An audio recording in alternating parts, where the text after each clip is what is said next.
In June 2014, a publication revealed something unsettling about Facebook. The social media giant had conducted an experiment, subtly modifying users' news feeds to manipulate emotions, and this raised a fundamental privacy issue, not simply about data possession, but about altering a trusted digital space for research purposes. The study, published in the Proceedings of the National Academy of Sciences, involved 689,003 Facebook users over a week in January 2012. Researchers altered the balance of positive and negative posts shown to these users and measured how this affected the emotional tone of their status updates. They didn't diagnose clinical depression or other mental health conditions. They focused solely on the emotional words users subsequently wrote. Here, the core of the issue begins to emerge. Facebook's experiment wasn't just data collection, it was an intervention in the social fabric that users had come to trust. The researchers, Adam D.I. Kramer, Jamie E. Gillory, and Jeffrey T. Hancock, demonstrated that changes in the emotional content of users' feeds could influence the words those users chose in their own posts. The findings suggested that emotions could spread through a network without direct interaction. But this wasn't without controversy.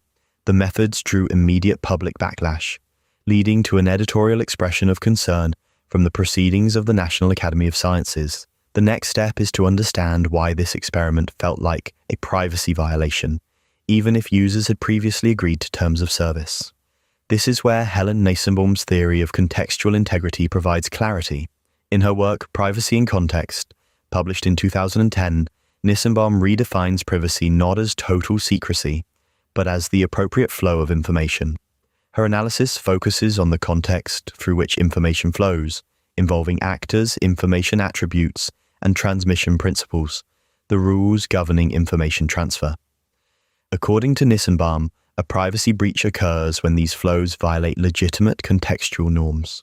In this case, Facebook shifted the context from a social interaction space to a behavioral research lab without users' informed consent to this particular use. Contextual integrity helps us see Facebook's experiment as more than a technical manipulation. It was a shift in informational norms. Users expected Facebook to connect them with friends, not to serve as subjects in a psychological study. The platform's decision to alter news feeds for experimentation represents a breach of these norms. Unlike mere data possession, this was a redirection of social relationships into a research context. However, a significant challenge to this view exists, which we'll address later. This challenge questions whether any independent privacy violation occurred if users had agreed to terms of service that ostensibly permitted such actions. The design of Facebook's experiment starkly illustrates the contextual shift that Nissenbaum identifies. By using software to classify emotional language in posts, the researchers manipulated exposure to certain types of content. The published study reported that reducing positive content resulted in fewer positive words and more negative words in users' subsequent updates. This was presented as evidence that emotional contagion could occur online, even without direct interaction. The public's reaction, culminating in the PNR's concern, highlighted the discomfort with this manipulation, underscoring the breach of expected norms. The experiment transformed a platform designed for connection into a tool for testing hypotheses, making the privacy implications all the more acute. Now, we turn to consider the strongest objections to this account. Critics argue that if users have waived their privacy through agreement with the platform's terms of service, no separate privacy right has been invaded. This perspective, grounded in the works of thinkers like Judith Jarvis Thomson and Alan Westin, maintains that privacy rights are either derivative of other rights or based on individuals' control over their information. According to this view, user agreement can render a data practice permissible, yet Nissenbaum's contextual integrity challenges this notion, asserting that formal agreements do not alone determine the appropriateness of information flows. The next step is to confront this objection head-on and examine whether consent as a blanket justification holds up against the nuanced demands of contextual integrity. Thompson's 1975 work, The Right to Privacy, offers a significant challenge to the notion of an independent privacy violation in Facebook's mood experiment. Thompson argues that privacy rights are derivative, not a separate category. In this view, privacy depends on other rights and legal agreements. Alan Weston, in his 1967 book, Privacy and Freedom, defines privacy as the right to control personal information. From this perspective, user agreements act as evidence that a data practice is permissible if they allow users to determine how their data is used. These control-based accounts suggest that by agreeing to terms of service, users effectively waive their right to object to such experiments. The focus here is on user consent as the pivotal element that legitimizes data practices. But Nissenbaum's Contextual Integrity presents a counter-argument. She rejects the notion that formal agreements alone dictate whether an information flow is appropriate. Instead, she emphasizes the importance of contextual norms and transmission principles. This sets the stage for a deeper exploration into whether consent is sufficient to justify subsequent data uses, especially when the context shifts unexpectedly.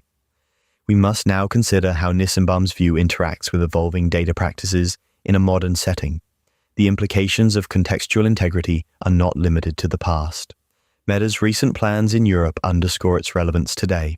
In June 2024, Ireland's Data Protection Commission announced that Meta had paused its AI training plans using public Facebook and Instagram content from European users. This pause followed the European Union's General Data Protection Regulation, GDPR, in effect since May 25, 2018. The GDPR requires a lawful basis for processing personal data and mandates transparency for data subjects. Meta's initial plan, announced in April 2025, envisioned using public content and interactions to train AI models. This situation highlights the tension between technical capabilities and normative constraints, as public content's technical availability does not automatically render it free for all uses. Meta's response to GDPR pressures illustrates the ongoing negotiation between innovation and privacy norms. The question now is whether a platform's consent can legitimize any future reuse of data, or if enduring social norms should govern data flows beyond the opaque terms of service. Nissenbaum's account includes transmission principles as part of a context's informational norms. These principles, such as confidentiality, consent, or reciprocity, define the social expectations surrounding data use. The Facebook experiment starkly illustrated a gap between technical ability and social appropriateness. While the platform could alter news feeds, the ethicality of doing so for research purposes remained contentious. This raises a critical point. Technological capacity does not equate to moral or social permission. Thompson's derivative rights theory contrasts with Nissenbaum's contextual integrity by offering different criteria for identifying privacy violations.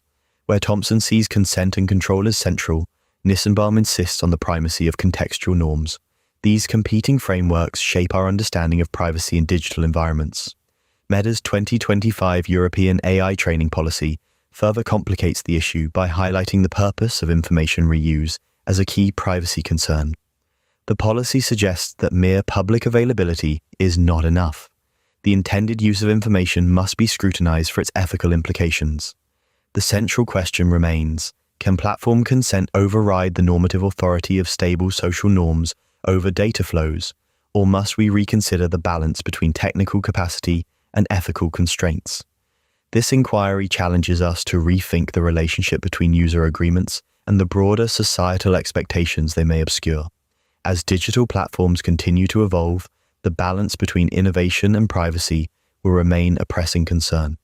If this exploration has sparked your curiosity, consider subscribing for more insights into the intersection of philosophy and modern life.